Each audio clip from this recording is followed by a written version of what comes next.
We have been called to simply do one thing, and that's be people on mission. So now here I'm moving beyond my brief. And Bishop Chuck will just have to cringe if I say anything I shouldn't say, but I meddle. And here's my meddling. A missionary order would radically reorganize its priorities and money so that it does one thing, and that is support missions. I know that Bishop Chuck would love to see that happen. But here's what it means. It means we need to rethink status. Because in most churches in the West, status flows very clearly, and money and status go hand in glove. Status works like this. The bishop has the most status and possibly the most money. The senior pastor of a large metropolitan church has the second most status and probably more money than the bishop. The senior pastor of a medium-sized metropolitan church has the next status. And then the senior pastor of the smaller church and the country church and the county seat church, they have the next status. And now we start up the line again. We have all those other kinds of ministers and priests. We have the children's worker. We have the youth worker. We have the music pastor. And you know what? In our churches, those people all have lower status than the senior pastor. But let me tell you something. Statistically speaking, those people are more likely to lead someone to faith in Jesus Christ than any senior pastor. This is not a critique of senior pastors.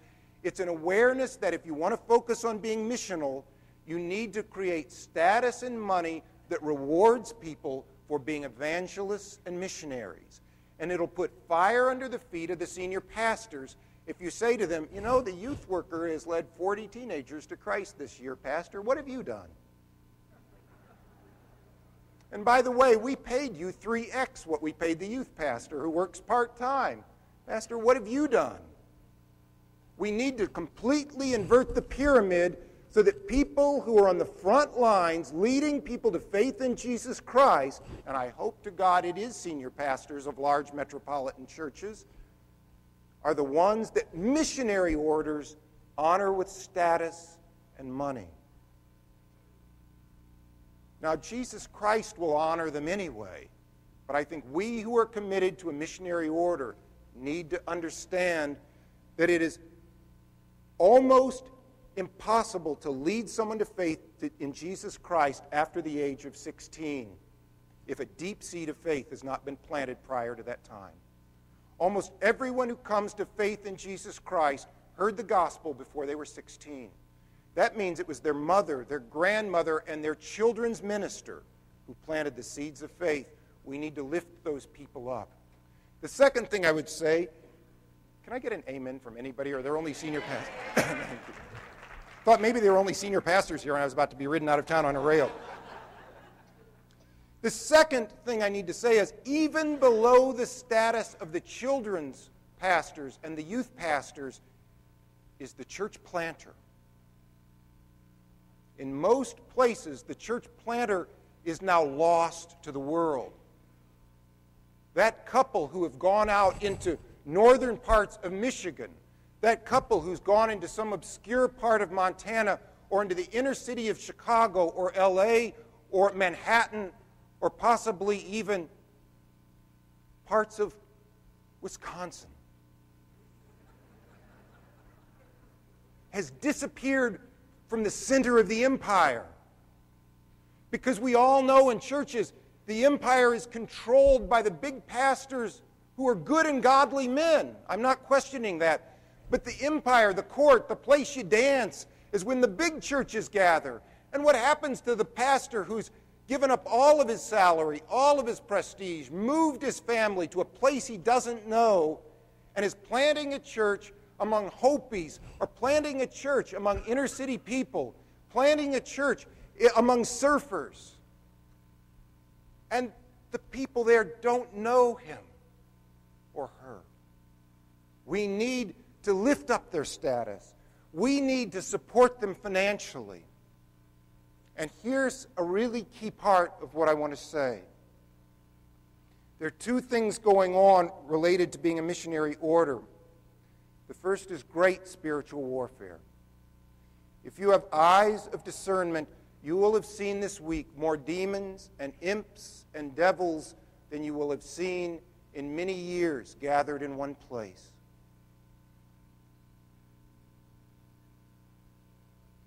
And the reason that I know it's true is because never, as far as I know, in the history of Anglicanism in North America, have Anglicans actually worshiped and talked about how to plant churches that would lead people to Christ in any organized way. For 300-400 years, Anglicans in America were the establishment. They were the aristocrats who were transplanted to this country by and large, and I speak in big pictures. They were an elite group of people who had their own private clubs, who really didn't want anyone else to join their clubs because it meant they might have to move over in their pew that their mother had sat in before them.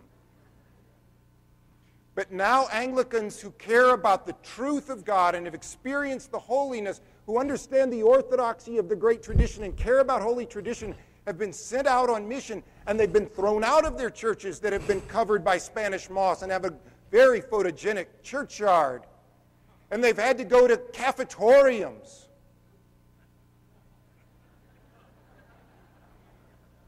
And they've had to learn how to share their faith. And the demons and the devils and the imps that have populated North America suddenly realized, oh yeah, there's a group of people we haven't had to bother for a long time because they were doing the work well enough by themselves. So there's an amazing spiritual warfare going on, and it directed right at the heart of this mission. And you need to be aware of it. And it will affect your own heart, friends. It will affect and infect your own heart, friends. And it will show up in the ways that the devils have always shown up, of the classic sins of the flesh. We know that. But it will show up more insidiously in the sins of the spirit. Sins of bitterness and gossiping and backbiting and tearing down and self-righteousness and greater orthodoxy than anyone else's. Those are also devils. They're also demons. And we need to be on guard as we participate in a spiritual warfare. There's another thing we need, and that is we need to be aware that the lay people are the secret to the success of this movement. Most people don't know that I was a reverend. I was quite surprised to be introduced that way. I was for several years a pastor in a Baptist church, and I thank God for that opportunity. But God called me to be in business. And I think God called me to be in business partly to let me experience purgatory on earth. Because I finally experienced what I had been inflicting on all those businessmen all those years. And all the ways I had been wasting their talent. I remember one time, right before I left the pastorate and moved into business, I was sitting with a friend of mine who was an entrepreneur. He had grown a company from $2 million to $150 million. And he was sitting on the church properties committee. And for the third meeting in a row, the chairman of the committee tabled the discussion about whether or not to purchase a $2,000 photocopier. This friend of mine came to me and he said very gently, "Greg, don't think I'm coming back to this committee." He said, "Today, I purchased $20 million worth of capital equipment. My managers and I spent a few weeks thinking about it and doing due diligence, and then we made the decision. This is the third month we've talked about a $2,000 copier. We have wasted the talent of the lay people and poured it out on the ground, asking them to hand out bulletins and sit in committees that have no great use of their time. So for a moment, I just want to speak to a few of you who are business people, who are entrepreneurs, and say, God needs your talents and your expertise and your gifts as much or more than he needs your money. Because those of us who had been pastors and are pastors primarily were called because we were good at speaking and nice people, and a church lady said, Jesus wants you to be a preacher. And if we had had great gifts of administration, we probably would have been called to be deacons and people to hand out bulletins in the church, and we would have built companies. And I want to speak to those of you who have built businesses or businesses inside of corporations or have started businesses and say to you, we need your talents. Some of you know how to start organizations and build them into billion-dollar businesses. Some of you know how to start things and bootstrap them and grow them. We need you to sit down and talk with the priests about what would it take to reach 130 million lost people for Jesus Christ. We need you to create business plans and lay out the logistics and the infrastructure and talk about the management and the development of all of that in line with the theology of these priests. You need to walk hand in glove. I'd love to see the equivalent of investors group, angel investing kind of groups, cropping up in the cities around this country so that the Christian lay people, businessmen and women, and a few of the pastors, the ones who get it, would create an investment group that would compete against the investment group in Myrtle Beach and Pawleys, that would compete against the investment group in Chicago, that would compete against the investment group in Austin to see which group could plant more new churches for Jesus Christ in the next 10 years. Got one clap for that. Because I can tell you, our pastors and priests want to do it, and most of them don't have a clue. They didn't teach them that in seminary. And you know how to start things. You know how to build things. You know how to grow things. And that is a gift of Jesus Christ to the church, as much or more than any check you could write. And we need the checks so that we can underwrite those new church plants. Because capital always lags business, and it's true in church planting as much as it is in anything else. I want to just finish now with one little story.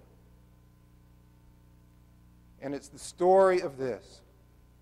It's the story of Rowan Leif Bunch Kramer, who was born on September 28, 2006, in Wheaton, Illinois. 9 pounds and some ounces. I cringe for my little girl who gave birth to him. Because, friends, I want him to grow up in a missionary order.